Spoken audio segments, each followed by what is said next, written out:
আমাদের আমন্ত্রণ ক্রমে আমাদের সঙ্গে যুক্ত হয়ে আছেন সে সুদূর বাংলাদেশ থেকে আমাদের একান্ত শ্রদ্ধে আমার রীনা বিশ্বাস মা। জয় গুরু শ্রদ্ধেয় রীনা বিশ্বাস মা। জয় গুরু। জয় গুরু মা, নিবেদন করুন আপনি।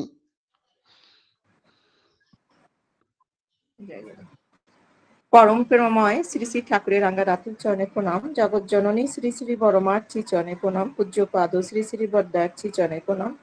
আচার্যদেব শ্রী শ্রী দাদার চরণে প্রণাম। এই বনগাই গাঁও সৎসঙ্গের আজকে প্রভাতী সৎসঙ্গে আমার এখানে লিঙ্কে আছেন আমার ঋত্বিক অদর্য পঞ্জাদেরী কর্মী ভক্তিমতী মায়েরা, ছোট সোনামেনেরাও শুনছেন। সকলকে আমার আনন্দিত জয়গুরু। আসলে এই লিঙ্কটায় মানে ইষ্ট প্রসঙ্গ করতে গেলে বুকটা কেঁপে ওঠে, কারণ যে দাদা সঞ্চালনা করছেন আমাদের শ্রদ্ধেয় শঙ্কর দাদা এত সুন্দর করে সঞ্চালনা করেন, ইষ্ট প্রসঙ্গ করেন, আর এই লিঙ্কটার সাথে এত বিজ্ঞজন যুক্ত থাকেন।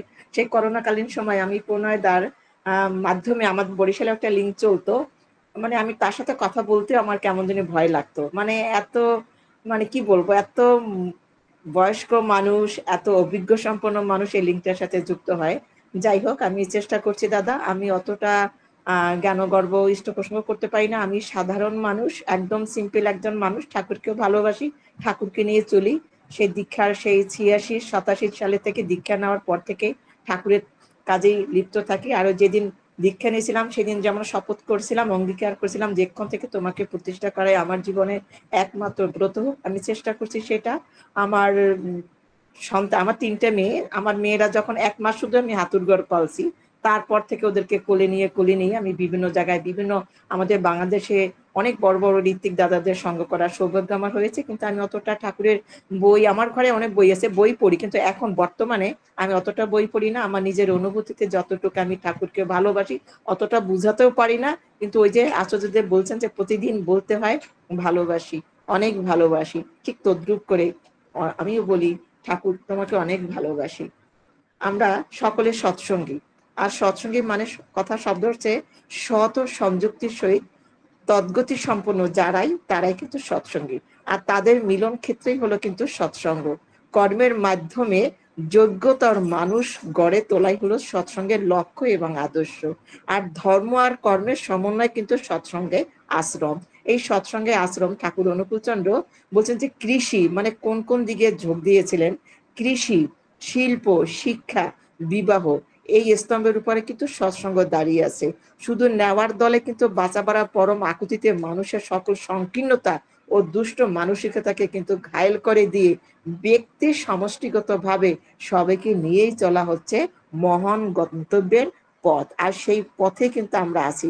দেখুন, সকালবেলা আমাদের বাংলাদেশের সাতক্ষীরা একমাত্র লিঙ্ক, বাংলাদেশের সাতক্ষীরা লিঙ্ক, সেটা আমরা সম্পন্ন করে আবার আমরা সব মানুষগুলো কিন্তু এই বনগাঁও আশ্রমে ঢুকি। তাই এই যে সৎকে প্রতিষ্ঠা করাই আমাদের একমাত্র উদ্দেশ্য, ঠাকুরকে প্রতিষ্ঠা করাই আমাদের একমাত্র লক্ষ্য। আত্মপ্রতিষ্ঠা করার জন্য, আত্মস্বার্থ প্রতিষ্ঠা করার জন্য, নিজেকে জাহির করার জন্য, নিজেকে প্রচার করার জন্য যে মানুষ কাজ করে সেটা কিন্তু ক্ষণস্থায়ী। আর ঈশ্বরকে প্রতিষ্ঠা করা, আমরা অনেকে বলি, আমরা আমাদের সনাতন ধর্মের তো বিভিন্ন মত পথ রয়েছে, আমরা বিভিন্ন প্রোগ্রামে যাই ধর্মীয়, সেখানে দেখি গীতা দান করে, মানে গীতাকে কালো লাল কাপড় দিয়ে পেঁচিয়ে সুন্দর মাথায় করে গীতা দান করে, আবার আরেকজন মাথায় করে নিয়ে বাড়িতে নিয়ে খুব সযত্নের যত্ন করে রাখে। আমরা জানি যে তুমি মানুষকে জ্ঞান দান করতে পারো, অর্থ দান করতে পারো, গাড়ি বাড়ি সম্পত্তি, সুন্দর নারী দান করতে পারো, কিন্তু সেই মানুষটাকে ওই গীতা দান করলে হবে না। কিন্তু গীতার মধ্যে কি জিনিসটা আছে সেটা যদি আমরা অনুশীলন না করি, সেটা যদি আমরা আমাদের মানে কি বলবো মনের ভিতরে যদি আমরা না নিয়ে ওই কথাগুলা, তাহলে কিন্তু ওই সুন্দর যত্ন করে রাখার মতো হবে। আপনি আমাকে অর্থ দিলেন, সেই অর্থ আমি বিভিন্ন খারাপ খারাপ কাজে ব্যয় করে ফেলতে পারি, সেই অর্থের কোনো মূল্য থাকলো না। মানে এরকম আপনার সুন্দর একটা বাড়ি দিলেন, আমি এসি টানিয়ে ওই বাড়িতে সুন্দর করে বিলাস বহুল ভাবে জীবন যাপন করতে পারি, কিন্তু এই পরিবারটা কিসের জন্য আপনি দিলেন, এই ঘরটা আমাকে কেন আপনি দান করলেন, সেটা হচ্ছে আমরা না বুঝি। ঘর মানে হচ্ছে প্রত্যেকটা ঘর হচ্ছে, প্রত্যেকটা পরিবার হচ্ছে কিন্তু একটা মন্দির। আর এই মন্দিরে থাকে আমার ঠাকুর দেবতা থাকেন, আমার ইষ্ট দেবতা থাকেন, আমার পিতা থাকেন, মাতা থাকেন, আমার মুরব্বী থাকেন। এই ঘরটাকে যে সুন্দর করে আমি আসবাবপত্র সাজিয়ে রাখলাম, আমার সেই ঘরে ঠাকুর নাই। আমরা ডিপিআরস করতে গিয়ে দেখি বিশাল বিশাল অট্টালিকা ঠাকুর ঘর সব থাকে দরজার পাশে। কিন্তু আমি একমাত্র দেখেছি আমাদের সৎসঙ্গ পরিবারে, বিশেষ করে আমাদের বাংলাদেশে কিন্তু ওই দরজার কোনায় ঠাকুর ঘর রাখে। কেন রাখে? আমি ওনাদের কাছে প্রশ্ন করছি যে আমি তো ঠাকুর ঘর রাখি গেস্ট রুমে, যেখানে সোফা থাকবে, যেখানে মানুষ গেস্ট এসে বসবে, আমার সেখানে বসে আমার ঠাকুর যাতে দর্শন করতে পারে। কিন্তু আমাদের বাংলাদেশ আবার তো মুসলিম কান্ট্রি, তো অনেকে মনে করে মুসলমানরা সোফায় বসবে, ঠাকুর দেখবে। আমি এরকম করে বলি ঠাকুর ঘর অনেকে বাড়ি করার সময় আমি সেখানে গিয়ে যাই, যাওয়ার পর আমি বলি ঠাকুর ঘর কোথায় রাখবেন, কোথায় ঠাকুর এত সুন্দর করে বিশাল অট্টালিকা 1400 স্কয়ার ফিট 2100 স্কয়ার ফিটের বাড়ি বানাচ্ছেন, ঠাকুর ঘর কোথায় রাখবেন? ওই সবাই বলে যে দিদি অনেক মানুষ তো, অনেক মানুষের সাথে চলি, তারা আসবে ঠাকুর দেখবে। কিন্তু এই যে তাদের সংকীর্ণতা, মানে এই যে ভাবটা, তাই আমি আপনাকে সুন্দর বাড়ি, ঈশ্বর আমি তো দেই না, ঠাকুর সৃষ্টিকর্তা আপনাকে সুন্দর বাড়ি দেন, সেই বাড়িতে আমার ঠাকুর দেবতা কোনায় চিপায় চাপায় পড়ে থাকে। তাহলে আমরা কেমন আমরা প্রত্যাশা করি? ঠাকুর তো বলছেন যে করো পাও হও, করাই পাওয়ার জননী, না করে যে পেতে চায় দুঃখ তার পিছে দেয়। আমাদের দুঃখটাও তেমনি ভাবে চলে আসে। তাই আর বর্তমান যুগে আমি বর্তমান প্রেক্ষাপট নিয়ে কথা বলবো, কারণ আমাদের বাংলাদেশে যে প্রেক্ষাপট এখন চলছে, ফেসবুক খুললেই প্রত্যেক দিন আমরা কিন্তু কারফিউর মধ্যে আছি। আমরা কারফিউর মধ্যে আছি।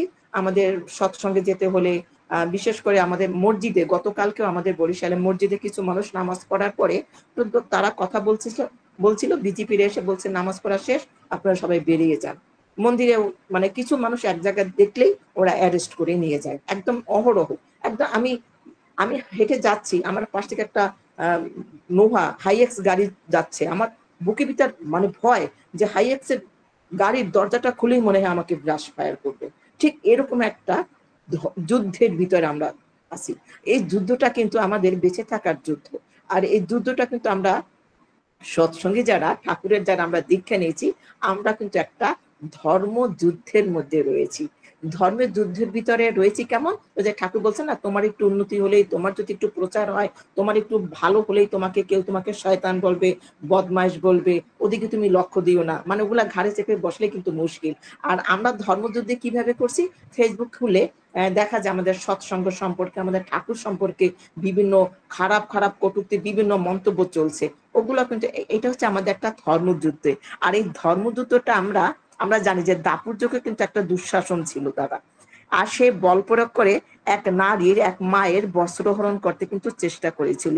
এই ঘোর কলিতে লক্ষ কোটি কোটি দুঃশাসন আত্মা, লক্ষ কোটি উচ্চশিক্ষিত বুদ্ধিমতী আধুনিক নারীর চেতনা অবনীত করে তাদেরকে কিন্তু জনসমক্ষে স্বীয় বস্ত্রহরণের প্রবৃত্ত করছে। আর তারা দুহাত তুলে জনার্দনকে ডাকার সময়টুকু কিন্তু তারা পাচ্ছে না।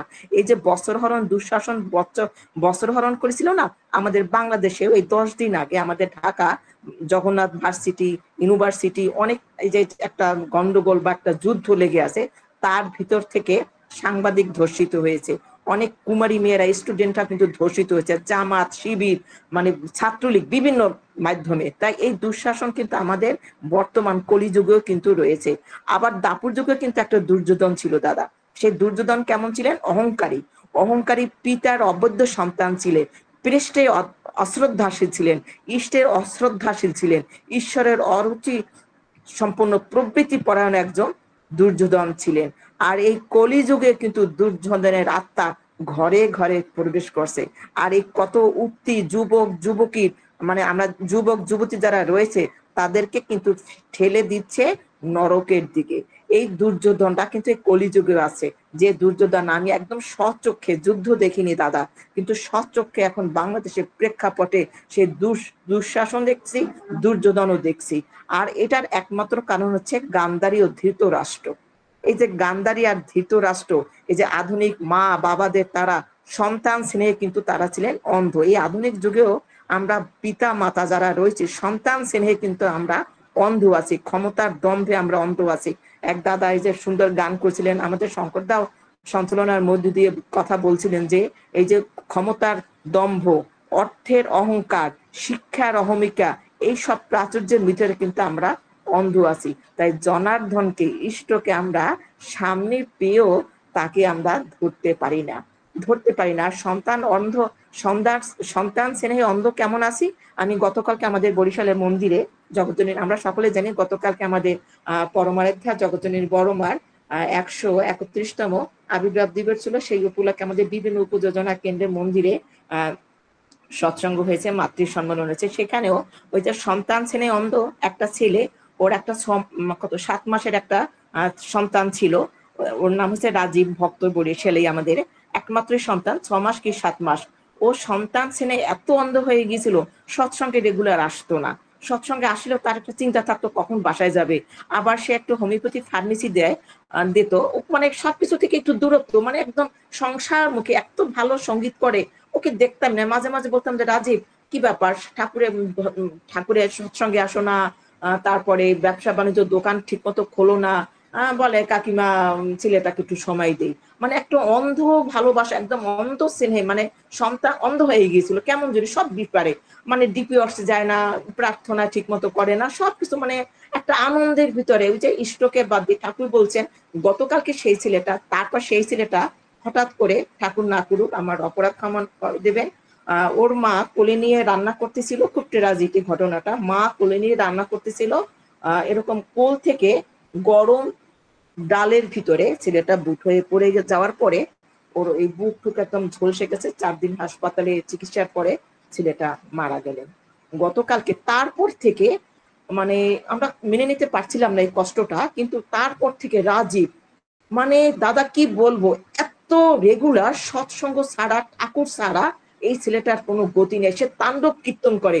যে ছেলেটা হারমোনিয়াম বাজাইতে পারতো না, সে এখন প্রত্যেক দিন সৎসঙ্গে আসে, ডিপিওয়ার্স করে, আমার আনন্দবাজারের দায়িত্বটা নেয়। মানে এত অ্যাক্টিভ হয়েছে। গতকালকে অনেক মায়েদের তো সন্তানরা আসছিল মাতৃ সম্মেলনের সৎসঙ্গে, তখন ছেলেটা বলছিল যে মায়েরা সন্তান স্নেহের আপনারা অন্ধ হয়ে যাবেন না। আমি কিন্তু অন্ধ হয়ে গিয়েছিলাম। ঠাকুর বলছেন যে ইষ্টের চেয়ে থাকলে আপন, ছিন্ন ভিন্ন তার জীবন। ওর গতকালকের আলোচনা শুনে আমরা একদম কেঁদে ফেলছিলাম। সত্যি মানে ওর অনুভূতিতে বলছে যে কাকিমা আমি বুঝতে পারছিলাম আমি অন্ধ ভালোবাসার সন্তান অচেনে অন্ধ হয়ে গিয়েছিলাম, সেজন্য ঠাকুর এটা হয়তো তার মঙ্গল ইচ্ছা। মানে ছেলেটা এত একটি, সে যাজন করছে, ডিপিওয়ার্ক করছে, সে দীক্ষার সংখ্যা দীক্ষা দিচ্ছে, প্রত্যেক মাসে মাসে তার 5 থেকে 6 জন দীক্ষা হচ্ছে তার যাজনের। এই হচ্ছে সেই মানে সন্তান ছেলে কিন্তু আমরা অন্ধ হয়ে আছি। তারপরে সত্যযুগে, আমাদের কলিযুগে, তারপর দাপুর যুগে কিন্তু একটা শকুনির লড়াই ছিল দাদা। আর এই শকুনিরা লড়াই বাঁধে কিন্তু 2 পরিবারের মধ্যে। আর কলির শেষে কিন্তু হাজার হাজার শকুনির আত্মা আমাদের ভিতরে ঘুরতে বলছে। যেমন আমাকেই অনেকে বলে, অনেক মায়েরাই বলে, রিনাদি কিসের সৎসঙ্গে যান, কিসের ঠাকুরের কাজ করেন, একজন আরেকজনকে সহ্য করতে পারে না, মানে এটা সেটা, মানে মানে নিন্দা, মানে গুজব এরকম ছড়িয়ে ছড়িয়ে। তার চেয়ে শোনেন, আমি কোনো সৎসঙ্গে যাই না, আমি কোনো অনলাইনে থাকি না, আমার ঠাকুর ঘরের মধ্যে আছে, আমি ঠাকুরের যতটুকু, আপনারা শুধু বলেন কিন্তু করেন না, সে আমি কাটায় কাটায় করি, এরকম করে করে মাথাটাকে নষ্ট করে দেয়, ঘুম পোকার মতো মাথার ভিতরে এরকম করে করে মাথার ভিতরে নষ্ট করে দেয়। তারপর আবার ইষ্টভীতির সম্পর্কে গুজব ছড়াচ্ছে, এবং অনেক মানুষ 25 বছর 30 বছর দীক্ষার বয়স, তারা কিন্তু ইষ্টভীতি ছেড়ে দিয়েছে, প্রার্থনা ছেড়ে দিয়েছে, এখন তারা মালা জপে। এই যে শকুনিরাও কিন্তু আমাদের চারপাশে কিন্তু রয়েছে। এই যে দাপুর, এই যে শকুনি, দুর্যোধন, দুঃশাসন আমাদের মধ্যে কিন্তু রয়েছে।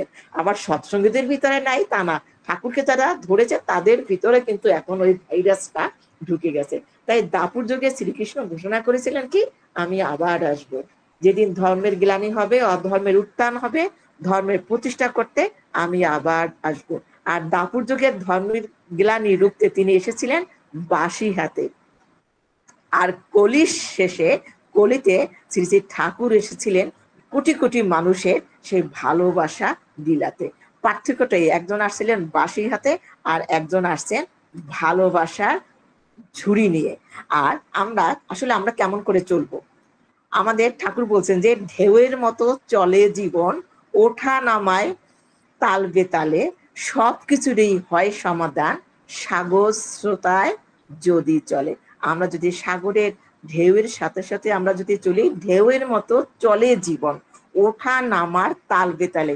আমাদের জীবনটা কিন্তু ঢেউয়ের মতো, একবার উপরে ওঠে, একবার নিচে নামে। আর এই সবকিছুরই হয় সমাধান, সাগর স্রোতায় যদি চলে, মানে স্রোতের তালে তালে যদি আমরা চলি, তাহলে আমাদের জীবনটা সমস্যার সমাধান হয়। আর এই যে সমস্যা আছে আমাদের জীবনে, ঠাকুর বলছেন কি, সর্ব সমস্যার সমাধান জানিস ইষ্ট প্রতিষ্ঠান। একবার আমাদের ঠাকুর, আমাদের প্রফুল্লদার কথা আমরা সকলে জানি। একবার কাতর স্বরে প্রফুল্লদার ঠাকুরকে বললেন যে চেষ্টা সত্ত্বেও কতগুলি দোষ ত্রুটি কিছুতে কিন্তু আমরা এড়াতে পারছি না ঠাকুর। এমন অবস্থায় তাহলে আমরা পরজীবনে আপনার সান্নিধ্য থেকে কিভাবে বিচ্যুত হয়ে পড়ব? আর শ্রী শ্রী ঠাকুর তখন তাকে প্রফুল্লদাকে বললেন, কলকাতায় গঙ্গা দেখেছিস? প্রফুল্লদা বলেন, আজ্ঞে ঠাকুর। শ্রী শ্রী ঠাকুর বললেন, তার উপরে কি থাকে রে? প্রফুল্লদা বললেন, অনেক ময়লা, মাটি, আবর্জনা, কচুরিপানা, মরা ফুল, বেলপাতা, ভালো মন্দ কত কিছু থাকে ঠাকুর। তখন ঠাকুর বললেন যে কেঠো ন্যার আর বরের টোপর থাকে, পাশাপাশি ভেসে যায়, দেখেছিস তো? প্রফুল্লদা বলে যে আজ্ঞে ঠাকুর দেখেছি। শ্রী শ্রী ঠাকুর বললেন, কিন্তু সাগরমুখী স্রোতটা যদি গঙ্গায় ঠিক থাকে তবে সবকিছু নিয়েই ওই গঙ্গা ঠিক পৌঁছে যায় সাগরের কাছে। তোমাদের জীবনে যদি ইষ্টমুখী গতিটা ঠিক থাকে তবে সবকিছু নিয়ে তুমি ঠিক পৌঁছে যাবে ইষ্টের কাছে, ভাবনার কিছু নেই। এই যে এক দাদা কীর্তন করছিলেন, খুব সুন্দর করে বলছিলেন যে প্রণয় ঘোষ দাদার ঔষধে আমি সুস্থ হয়ে গিয়েছি এবং আমি আজ কীর্তনও শুনছি। তাই এই দাদার কথায় আমারও মনে হচ্ছিল, আমার পায়ের লিগামেন্ট ছিঁড়ে গেছে 2 বছর আগে, আপনারা সকলে জানেন, পায়ে ব্যথাটা না এখনো কমেনি। আমি প্রণয়দাকে ভাবছি যে বলবো আমার জন্য একটু কিছু ঔষধ লিখে দেন, কিন্তু আসলে কেমন যেন হয় না, যখন এই লিঙ্ক সকালবেলায় লিঙ্কে থাকি কিন্তু আসলে ওরকম ভাবে সময় করে দাদার সাথে কথা বলা যায় না। তাই আসলে আমাদের জীবনে কিন্তু ভালো মন্দ দিকটা থাকবে, কিন্তু ইষ্ট চল নাই। আমি এই পায়ে ব্যথাটা, যেহেতু আমার বাসার দরজার সামনে থেকে সিঁড়িটা দেখলেই আমার বুকটা কেঁপে উঠতো, আমি সিঁড়ি থেকে নামতে পারতাম না, এমন অবস্থা। আমরা 3 মাস পর্যন্ত প্লাস্টার করা ছিল পাটা, এখনো কিন্তু আমার পাটা একটু একটু ফুলে থাকে, ব্যথা থাকে, আমি বেশি হাঁটতে পারি না। কিন্তু এই যে ডিপি ওয়ার্কস বলেন, মাতৃসম্মেল বলেন, শ্রাবণ পরিক্রমা বলেন, আমি এই কাজটুকু তো করতে পারি। তখন আমি যখন রাস্তায় হাঁটি দেখে আমার চেয়ে সুস্থ সুস্থ মানুষ আমার অনেক পিছনে পড়ে থাকে, আমি এই ল্যাঙ্গা পায়ে খোঁড়াই করে কিন্তু আমি তার চেয়ে আগে হেঁটে যাই। তখন ভাবি যে ঠাকুর সবই তোমার দয়া, আছি তো বেঁচে, করতে পারছি তো, আমার যতটুকু প্রয়োজন আমার মনে ঠাকুর ততটুকুই আমাকে রেখেছে। তাই আসলে প্রিয় পরমকে এখন আমরা, প্রিয় পরমকে আমাদের কতটুকু ভালোবাসা দরকার, আর ভালো প্রিয় পরমকে আমরা কতটুকু ভালোবাসা দরকার। এই যে আমরা জানি যে ওই যে ঠাকুর একটা গান আছে যে বউ ছেলে মেয়ে মানে একটা কাছে মুখের কথায় যায় না পাওয়া মানুষ ভগবান, তাকে উজাড় করে হয় যে দিতে ধন মানব প্রাণ। এখন আমরা ঠাকুরকে কেমন করে ভালোবাসবো? ঠাকুরের মেয়ে শান্তনাদি যখন খুব ছোট ছিলেন তখন কি করতেন, ওই ঠাকুর তো ওই সাধনাদির গালে মানে বাবা ঠাকুর মেয়েকে চুমো খেতেন। তখন সাধনাদি যখন ছোট ছিলেন তখন তাদের বাসায় কেউ যদি আসতো, এসে যদি তাকে কোলে নিতেন, তখন সাধনাদি তার একটা চুক্তি করতেন যে আপনি আমাকে কোলে নিতে পারবেন কিন্তু আমার গালে কখনো চুমো খাবেন না, কারণ এই গালে আমার বাবাই শুধু চুমো খায়। তাই দেখুন, ভালোবাসাটা কিন্তু আসলে কারোর সাথে ভাগ করা যায় না। তার বাবা যেখানে চুমো খায় সেখানে কিন্তু তাকে আর কাউকে তিনি বসাতে পারেন নাই। তেমনি ভাবে আমাদেরও, আমরা ডিপিওয়ার্স করতে গিয়ে আমরা দেখি যে মন্দিরে বিভিন্ন দেবদেবীর ছবি থাকে। এটা আমি এখানে যে লিঙ্কে যারা মায়েরা আছেন, কারণ সংসারের দায়িত্ব, পরিবারের দায়িত্ব, মন্দিরের সৌন্দর্য, সংসারের সৌন্দর্য সবকিছু নির্ভর কিন্তু আমাদের মায়ের উপর, আর মায়েদের কাছেই কিন্তু এই কাজটা থাকে। আমরা এখনো সৎসঙ্গ পরিবারে কিন্তু অনেক দেবদেবীর ছবি মন্দিরের ভিতরে থাকে। কিন্তু আবার ঠাকুর বলছেন, আমরা প্রত্যেকদিন ঠাকুরের বইতে পড়ি যে গুরুই হচ্ছে কিন্তু ভগবানের সাকার মূর্তি। এই কথা জানার পরেও কিন্তু আমরা গুরুকে বাদ দিয়ে বিভিন্ন দেবদেবীর পূজা করি। তা তো ওই যে ভাবে বলে করে না, তারে কেউ ধরে না, আমাদের সেই কথাটা হয়ে গেছে। আবার ঠাকুর সত্যেন্দ্র মঞ্চে বলছে যে ভালোবাসে অথচ তোমার জন্য কিছু করতে ইচ্ছা করে না, এই কথাও যা শোনার পিতলে ঘুঘু তাই। তাহলে আমরা ঠাকুরকে যদি ভালোবাসি, ঠাকুরের বাণী যদি আমরা মানি, তাহলে আমাদের সৎসঙ্গ পরিবারে, ঋত্বিক পরিবারের ভিতরে কিন্তু আমি অনেক পরিবারে কিন্তু আমি দেখেছি যে মানে মন্দিরের ভিতরে ইদানিং কিছু সংশোধন হচ্ছে, ডিপিওয়ার্স এর মধ্যে দিয়ে অনেকটা পরিবার সংশোধন হচ্ছে, কিন্তু দীক্ষার এত বছর, 25 বছর, 30 বছর, 15 বছর, 20 বছর পরও কিন্তু তারা সংশোধিত হচ্ছে না। এই যে কুসংস্কার, ঠাকুর কি বলছেন যে পরম পিতার সংস্কার ছাড়া আর সব সংস্কার হচ্ছে কিন্তু আমাদের জীবনে কুসংস্কার। আর আমি আজকে প্রথমে বলছিলাম যে ঠাকুর বিবাহ, কৃষি, শিল্প, বিভিন্ন 4-5টা স্তম্ভের উপরে কিন্তু সৎসঙ্গ দাঁড়িয়ে আছে। এখন বিবাহটা আসলে ঠাকুরের কাছে প্রশ্ন করেছিলেন যে ঠাকুর বিবাহ কাকে বলে? আর শ্রী শ্রী ঠাকুর বলছেন যে প্রকৃষ্ট রূপে বহন করাকেই বিবাহ বলে, যে বহন করিবে সে কিন্তু বিয়ে করবে। তখন আবার এক দাদা প্রশ্ন করছিলেন ঠাকুরের কাছে যে আপনি বিয়ের উপর এত কেন জোর দিয়েছেন? শ্রী শ্রী ঠাকুর বললেন একটা বিয়েও যদি কোথাও বেমিশ মানে মানে খারাপ হয়, বেমিশীল হয়ে যায়, বংশ পরম্পরায় তার যে কত অপগণ্ড অপব্যবস্থার আমদানি করে থাকে তার কিন্তু ইয়ত্তা নাই। কারণ আমি সবসময় বলি তরুণ প্রজন্মের উপরে যে তোমরা কেরিয়ার নিয়ে এত চিন্তা করো, অথচ বিবাহ নিয়ে সারা জীবনের প্রশ্ন, সেটা নিয়ে কিন্তু তোমরা কোনো চিন্তা করো না। কারণ ইয়ং জেনারেশনের রক্ত গরম, যাই ওরা যারা এটাকে অস্বীকার করে।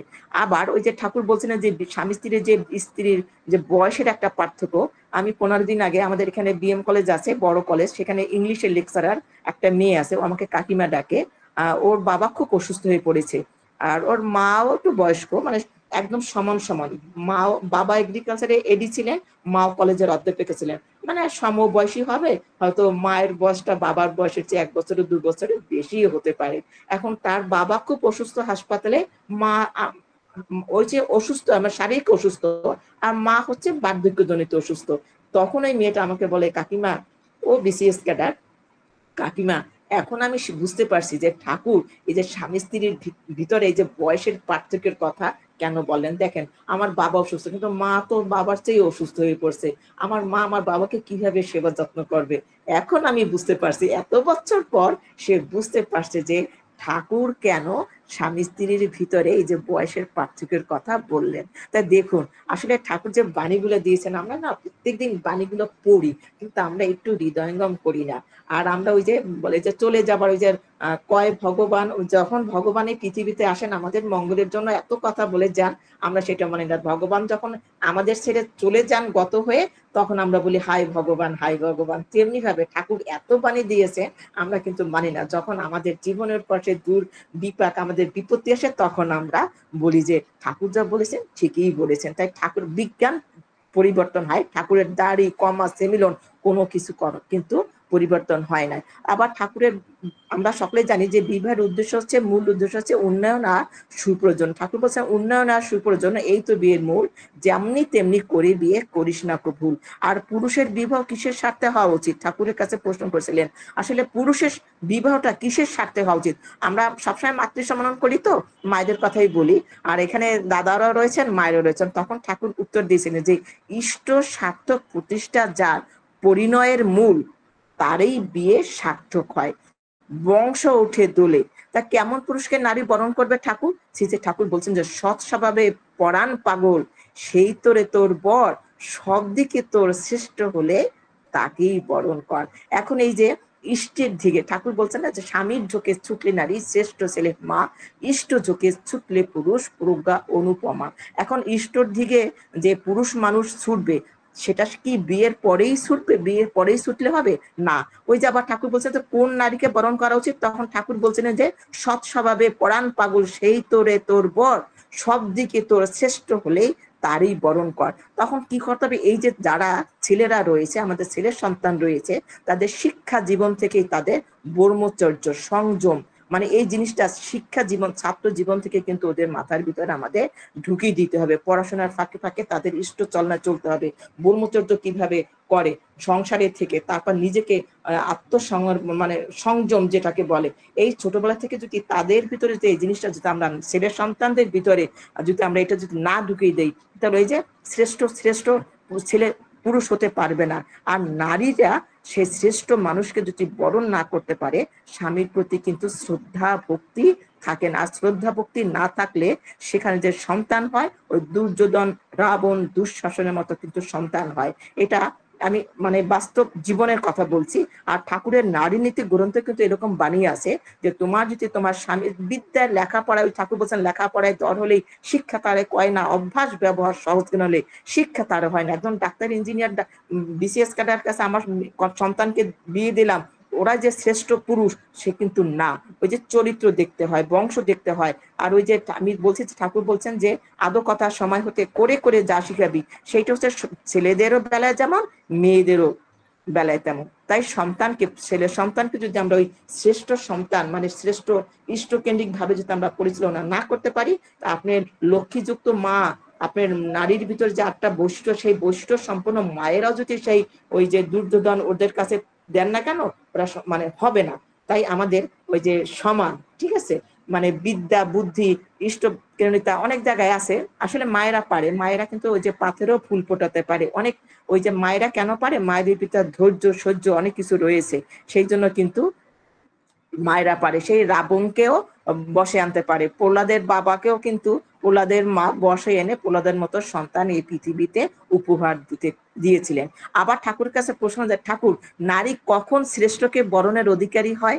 আবার তখন ঠাকুর বলছিলেন যে রজস্বলা হলেই নারী বর বর্ণনে অধিকারী হয়। আর দাম্পত্য জীবনে কিন্তু স্বামী স্ত্রীতে মিল না থাকলে কি হয় ঠাকুর? তখন শ্রী ঠাকুর বলছিলেন, স্বামী স্ত্রীর নাইকো নিষ্ঠা, স্ত্রীতে স্বামীর নাইকো টান, এমন চলন যাদের শ্রদ্ধাহারা হয় সন্তান।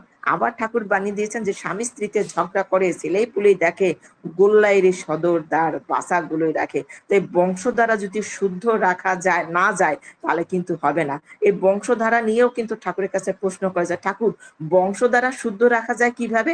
তখন শ্রী ঠাকুর বলছিলেন যে বংশধারা শুদ্ধ রাখিস সদৃশ্য ঘরে করে বিয়ে, বিশুদ্ধতা রাখলে বজায় বুদ্ধি পাবি কুর্মাশয়ে। ঠাকুরের যখন বিয়ে হয়েছিল অনেক বড় বড় জমিদার বাড়ি থেকে কিন্তু ঠাকুরের জন্য সম্বন্ধ এনেছিল। আমরা সেই বড় মার পাঁচালিতে পড়েছিল, জমিদারের মেয়ে আনলে ঘরে মানবে না সে কোনো কালে, এরকম করে সন্ধ্যের আগে আমরা পাঁচালি পড়তাম। আবার এই যে ঠাকুরের কাছে আবার প্রশ্ন করা হয়েছিল যে ঠাকুর বিবাহ বংশ বৃদ্ধি পায় আবার নাশও হয়। শ্রী শ্রী ঠাকুর তখন বলছিলেন সমান বিয়ের সাম্য ধাস, অনুলোমে বাড়ায় ধাস। তাই এই যে ঠাকুর যে বাণীগুলা, প্রত্যেকটা বাণী আমাদের জীবনের চলনার জন্য অপরিহার্য, কিন্তু আমরা সেগুলা পালন করি না। আর আমরা ঠাকুরের কাছ থেকে, যেমন গতকালকে আমরা মাতৃ সম্মান করেছি জগজনের বড়মার ওই আবির্ভাব দিবস উপলক্ষে, ওইখানে আমরা ঠাকুর পরিবারটাকে কিভাবে সুন্দর করা যায়, সংসারটাকে কিভাবে সুন্দর করা যায়। এক মা আচার্যদেবের কাছে তার সন্তান প্রায় 1.5 বছর 2 বছর সন্তানের বয়স, মানে সে স্বাস্থ্য ভালো হচ্ছে না, প্রায় রোগা থাকে, এত ডাক্তার দেখিয়েছে, কবিরাজ দেখিয়েছে, ওজা দেখিয়েছে, কিন্তু ভালো হয় না। তখন ঠাকুর বাড়িতে গিয়ে আশুদের কাছে নিবেদন করে যায়, এত ডাক্তার কবিরাজ দেখিয়েছে, আমার সন্তানকে স্বাস্থ্য ভালো হচ্ছে না, রোগ প্রতিরোধ ক্ষমতাও তার কমে যাচ্ছে, কিছু খেতে পায় না, বিভিন্ন সমস্যার সম্মুখীন। তখন আশুদেব বললেন যে আমি একটা কথা বলবো শুনবি? বলছে হ্যাঁ আগে শুনবো। বলছে আবার বলছেন আমি একটা কথা বলবো শুনবি তো, মেনে চলবি তো? বলছে আগে মেনে চলবো। বলছে তোর সন্তানটাকে যখন বুকের দুধ খাওয়াস তখন শাশুড়ির সঙ্গে কখনো ঝগড়া করবি না। তখন অবাক হয়ে গেলেন মা, মানে বললেন যে সন্তানকে যখন বুকের দুধ খাওয়াস তার আগে শাশুড়ির সঙ্গে কখনো ঝগড়া করবি না। পরে জানা গেল ওই মা শাশুড়ির সঙ্গে খুব ঝগড়া করতো, আর ওই শাশুড়ির সঙ্গে এত উত্তেজিত ভাবে খারাপ খারাপ বলে কথা বলে ঝগড়া করতো, তখন তার রক্তটা গরম হয়ে যেত। এই রক্তের মানে গরমের মধ্যে তার ভিতরে যে দুধটা সঞ্চার হতো, সেই দুধটা যখন ওই সন্তান খেত, ওই দুধটার ভিতরে যে খারাপ ভাইরাস মানে আপনার সকালে এখানে ডাক্তার রয়েছেন, আমি অত ভাঙিয়ে বলতে পারবো না, যে তার ভিতর থেকে সন্তানটার বদ হজম হতো, হজম পড়াবার যা ওই স্বাস্থ্য ভালো তো না, রোগ ব্যাধি লেগেই থাকতো। তাই আসলে আমাদের মনটাকে সবসময় শুদ্ধ করতে হবে। আর এই যে আমরা মায়েরা যারা পরিবারে রয়েছি, আমাদের মনটা কিন্তু সুন্দর না রাখলে আমরা যে রান্না করি, সংসারে কাজকর্ম করি, আমার রান্নাকে আমার পরিবারের সমস্ত মানুষগুলো কিন্তু সুস্থ থাকবে। তাই আসলে ঠাকুর বলছেন যে মায়েরা শুধু চাই একটু ভালোবাসা, মায়েরা যদি একটু ভালোবাসা পায় না, ওরা বিশ্ব জয় করে আসতে পারবে। এই ঠাকুরকে ধরে কিন্তু আমরা এটা জেনেছি। তাই আসলে আমাদের পরিবারের প্রত্যেকটা মেয়ে হচ্ছে ঠাকুর বলছেন প্রত্যেক মেয়ে হচ্ছে মায়ের বিভিন্ন রূপ। তাই এই কথা বলার একটাই উদ্দেশ্য, অনেক পরিবারে গিয়ে এই যে কমপ্লেন গুলা ডিপিআরস করতে যখন যাই, মায়েরা না মাতৃ সম্মেলন শ্রাবণ পরিক্রমা চলছে তো, মায়েরা শুধু মায়েদের কাছে দুঃখের কথা বলে। এরকম অনেক বলছে যে আপনার দাদাকে তো দেখেন, সে ঠাকুরকে এত ভালোবাসে, ঠাকুরকে নিয়ে এত ব্যস্ত থাকে, কিন্তু পরিবারে আসলে না সন্তানদের সাথে ভালো ব্যবহার করে না, আমার সাথেও ভালো ব্যবহার করেন। এই যে কমপ্লেন গুলো শুনি, এটা শোনার পর থেকেই মনটা খুব খারাপ হয়ে যায় যে আসলে আর ঠাকুর কিভাবে বড় মাকে ভালোবাসতেন, শ্রদ্ধা করতেন। আচার্য পরম্পরায় আমরা ঠাকুর বাড়িতে গেলেও দেখি যে এই যে স্বামী স্ত্রীর ভিতরে মিল, এত সুন্দর মিল। আর এই সুন্দর মিল যদি না থাকে, আমরা যতই ঠাকুরের কথা বলি না কেন, স্টেজ উঠে বক বক করি না কেন, তখন এই পরিবার যদি আমাকে সাপোর্ট না দেয়, পরিবারের মানুষগুলো যদি আমাকে ভালো না বাসে, সম্মান না করে, আমি বাইরের ভালোবাসা পাবো না, সম্মান পাবো না। ঠাকুরের ভালোবাসা থেকে তো দূরে দূরেই থাকবো। তাই আসুন আমরা নিজের পরিবারকে ভালোবাসি, নিজের সন্তানকে সময় দিয়ে ভালোবাসি, আবার ঠাকুরকে সবার উপরে। তো যে ইষ্টের চেয়ে থাকলে আপন, ছিন্ন ভিন্ন তার জীবন। ইষ্ট তো আমাদের মাথার উপরেই আছেন। আর আমরা বাংলাদেশে যারা রয়েছে, আমরা খুব খারাপ পরিস্থিতির ভিতরে আছেন। আমি সবসময় অপ্রিয় সত্য কথাটাই বলি, কারণ আমার দেশ বাঁচলে আমি বাঁচবো। আমার দেশ যদি ভালো না থাকে, আমার সমাজ যদি ভালো না থাকে, আমি বাঁচবো না। তাই সবকিছু নিয়েই কিন্তু ঠাকুর, সবকিছু নিয়েই কিন্তু ঠাকুর। আর ঠাকুর যে বাংলাদেশ ছেড়ে কেন চলে গিয়েছিলেন, আমরা এখন একটু একটু করে বুঝতে পারছি। তাই সবাই আমাদের বাংলাদেশের মানুষের জন্য প্রার্থনা জানাবেন, আমরা যেন ভালো থাকি, সুস্থ থাকি, আমরা পরম পিতার কাজ যেন এমনিভাবে সুন্দর এবং সুষ্ঠুভাবে করতে পারি। আমি পাগলের মতো কি কি বক বক করছি আমি জানি না। এখানে যারা বিজ্ঞজন আছেন, আমাদের বিশেষ করে আমাদের সঞ্চালন করছেন শঙ্কর দা, এই তাদের উপরে আমার কথা বলা স্পর্ধা বা সাহস আমার ছিল না। আমাকে ক্ষমা করে দেবেন দাদা। জয় গুরু। সবাই খুব ভালো থাকবেন। জয় গুরু।